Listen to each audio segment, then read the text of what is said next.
আকীদা হলো, বিশ্বাস হলো কোন সাহাবীর সমালোচনা করা যাবে না। সাহাবায়ে কেরাম রাদিয়াল্লাহু তাআলা আনহুম আজমাইন সমালোচনার ঊর্ধ্বে। আল্লাহ রাসূল সাল্লাল্লাহু আলাইহি ওয়াসাল্লামের হাদিস, আল্লাহ আল্লাহ ফি আসহাবি লা তাত্তাখিযুহুম গরারান মিন বা'দি ফামান আহাব্বাহুম ফাবিহুব্বি আহাব্বাহুম ওয়া মান আবগাদাহুম ফাবিবুগদি আবগাদাহুম। আমার সাহাবীদেরকে আমার পরে তোমরা সমালোচনার পাত্র বানায় না। আমার সাহাবীদেরকে যারা ভালোবাসলো তারা যেন আমাকেই ভালোবাসলো, বলেন সুবহানাল্লাহ। আমার সাহাবীর যারা সমালোচনা করলো যেন আমি রাসূলুল্লাহর সমালোচনা করব। এই জন্য সাহাবায়ে কেরামের সমালোচনা কোনো ক্রমেই করা যাবে না। অনেক কথা বলার সময় নাই, আজকে শুধু এতটুকু বলেই শেষ করে দিই। আজকে মুসলমানরা শর্টকাট মুসলমান হয়ে গেছে। নামাজ কেউ কেউ বানাইছে সাপ্তাহিক মুসলমান, শুধু জুমার দিন নামাজ পড়বে, কেউ কেউ বছরে একবার দুইবার ঈদের নামাজ। ও দোস্তরা আমার, আরেক সম্প্রদায় আছে শবে বরাত আইলেই মুসলমান, আরেক সম্প্রদায় আছে শবে কদর আসলে মুসলমান, আরেক সম্প্রদায় তারা আশুরা আসলে মুসলমান, আশুরা ছাড়া তাদের মুসলমানদের কোনো খবর নাই। সারা দিন এমন অপকর্ম অপরাধ করতেছে, খবর নাই। সেগুলো থেকে যদি বেঁচে থাকতো কতই না ভালো হইতো। কিন্তু আজকে আমাদের দুর্ভাগ্য, বাংলাদেশে পূজা চলতেছে, দুর্গা পূজা। আপনি খোঁজ নিয়ে দেখেন আজকে পূজার শেষ দিন কত মুসলমান যুবক যুবতীরা পূজার মধ্যে গিয়ে ফুল দিতেছে, পূজা দেখার জন্য যাচ্ছে কি যায় না? জোরে জোরে বল।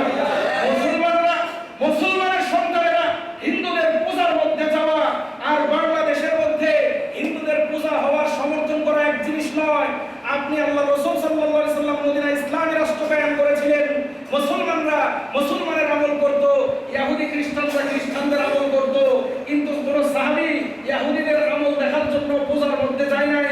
কোন সাহাবী খ্রিস্টানদের গির্জার মধ্যে গিয়েছিল এরকম কোনো প্রমাণ আছে?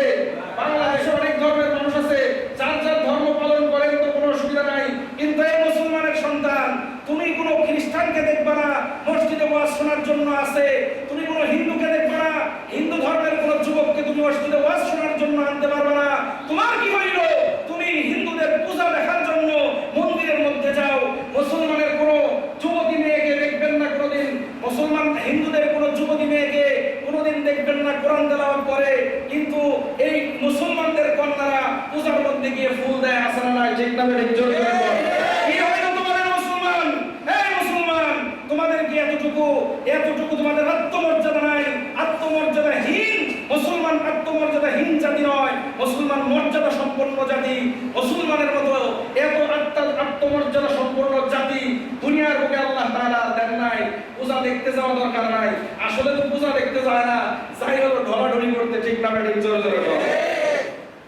ওইখানে সেই জায়গায় যা বিভিন্ন বয়সের যুবক যুবতী নর নারী সবাই আসবে। এই ভিতরেই তার একটা মজা। ব্রেনের মধ্যে শয়তান পেশাব করছে, শয়তান ইবলিস শয়তান ব্রেনের মধ্যে পেশাব করার কারণে ব্রেন দুর্গন্ধ হয়ে গেছে, নাপাক হয়ে গেছে। ভালো চিন্তা মাথায় আসে না, লজ্জা শরম নাই, লজ্জা শরমের মাথা খাইছে। যারা পূজা দেখার জন্য যায় তাদের ধর্মীয় উৎসব তারা পালন করবে, আমাদের তো কোনো সমস্যা নাই। কিন্তু তারা ধর্মীয় উৎসব পালন করে, মুসলমান গিয়ে হাওয়া দেয়, বাতাস দেয়, তাল দেয়।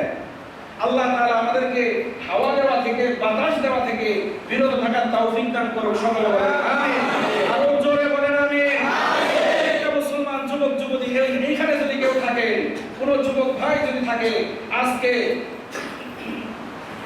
প্রতিমা বিসর্জন দেওয়া হবে, আজকে প্রতিমা ডুবানো হবে নদীতে গিয়া, ইত্যাদি ইত্যাদি বিভিন্ন ঢোল ঢোকর বাইরে বাড়ি, এরপরে পূজার প্রসাদ খাওয়া, এই খাওয়া সেই খাওয়া। মুসলমানদের তো এগুলো খাওয়া উচিত না, কারণ সরাসরি শিরক, আল্লাহর সাথে শিরক হইতেছে। মূর্তির পূজা মানে শিরক। শিরকের ভিতরে আপনি কেন সাপোর্ট দেন? শিরকের ভিতরে আপনার ঈমান না, আপনার জান্নাতে যেতে হবে না। আপনি কি দোজখে যাবেন নাকি? আর হুজুরের কাছে এসে হুজুর জান্নাতের দোয়া, এত দোয়া করি, দোয়া চাই, হুজুর কবুল হয় না। আই হাই, পড়ালেখা পারি না, ব্রেন দাবা খারাপ হয়ে যায়, ব্যবসা বাণিজ্য ভালো না, চাকরি বাকরি ভালো না, হুজুর একটু দোয়া করেন। আপনি কি শিরকের মধ্যে মুবতালা? আপনার জীবন ইহুদি নাসারাদের মতো। আর মসজিদে এসে শুধু একদিন দোয়া করলে দোয়া কবুল হবে না। এই জন্য আমার নিজেদেরকে শিরক থেকে মুক্ত রাখতে হবে। শিরকের গুনাহ আল্লাহ কোনোদিন ক্ষমা করবে না। তারা পূজা করতেছে, আপনিও কি মূর্তির সামনে করতেছে, তাহলে আপনি কি করলেন? আপনি তো পূজার মধ্যে ইয়ে হইলেন। মূর্তির কি ক্ষমতা আছে? নাকের মাথায় মাছি বইলে মূর্তি সরাইতে পারবে? নাকের মাথায় মাছি বইলে মূর্তি সরাইতে পারবে না। আপনার রিজিক কেমনে দেবে মূর্তি? আপনারে কেমনে ভালো রাখবে মূর্তি? ভালো রাখতে পারবে একমাত্র আল্লাহ। আল্লাহ তাআলার কাছে মাথা নত করবে মুসলমান, অন্য কোথাও মাথা নত করবে না। তাদের পূজা তারা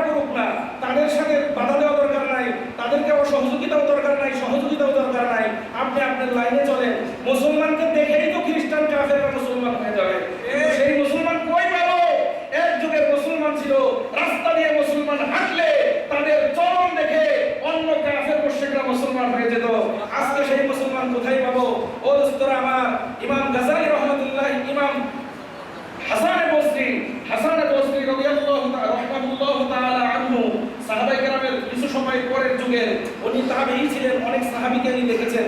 এরকম বর্ণিত আছে 1500 সাহাবীর সাথে ওনার সাক্ষাৎ হয়েছে। হাসান বসরি রাদিয়াল্লাহু তাআলা আনহু বসরায় থাকতেন, ইরাকে। ওনার বাড়ি ছিল কাঠের দোতলা, ওনার দোতলায় এক খ্রিস্টান থাকতো, উনি থাকতেন নিচতলায়। এই খ্রিস্টান উপরে বাথরুম ছিল খ্রিস্টানের, এই বাথরুমের একদিক দিয়ে লিঙ্ক করে এইখানে হাসান বসরি রাদিয়াল্লাহু তাআলা আনহু ঘরের মাঝখানে পানি করতো। হাসান বসরি রাদিয়াল্লাহু তাআলা একটা পাত্র রেখে দিত, সকালবেলা পাত্র রাখতো, বিকালবেলা পাত্র খালি করতো।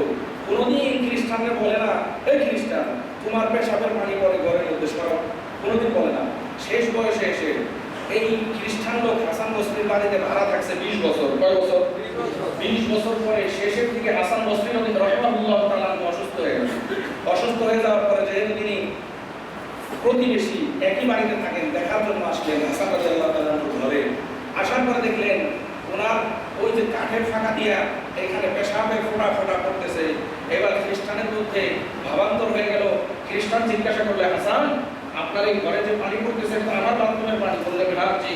এটা কতদিন যাবত? হাসান বসরি রাদিয়াল্লাহু তাআলা বলেন, 20 বছর যাবত। সাথে সাথে কাফের খ্রিস্টান তার মুখ থেকে কালিমা অটোমেটিক বের হয়ে গেল, হাসান আমার তুমি মুসলমান বানাও। যেই ধর্মের লোকেরা এত সহনশীল, 20 বছর আমার পেশাবের পানি তোমার ঘরের মধ্যে পড়ার পরেও একদিনের জন্য তুমি আমার কাছে অভিযোগ করো নাই, এর থেকে ভালো ধর্ম দুনিয়াতে হতে পারে না। এ হাসান আমাকে তুমি পড়া দাও লা ইলাহা ইল্লাল্লাহু মুহাম্মাদুর রাসূলুল্লাহ সাল্লাল্লাহু আলাইহি ওয়াসাল্লাম। চিৎকার করে বলেন সুবহানাল্লাহ। মুসলমান আজকে মুসলমান কই গেল? আজকে মুসলমান পূজায় যায়, আজকে মুসলমান গির্জায় যায়, আজকে মুসলমান ভালোবাসা দিবস পালন করে, আজকে মুসলমান 31st নাইট পালন করে, আজকে মুসলমান রমজান বটমে গিয়ে পান্তাবাদ খেয়ে নিজেকে মনে করে আমি জান্নাতি। মুসলমানের শান্তি এখানে না, মুসলমানের শান্তি মসজিদে।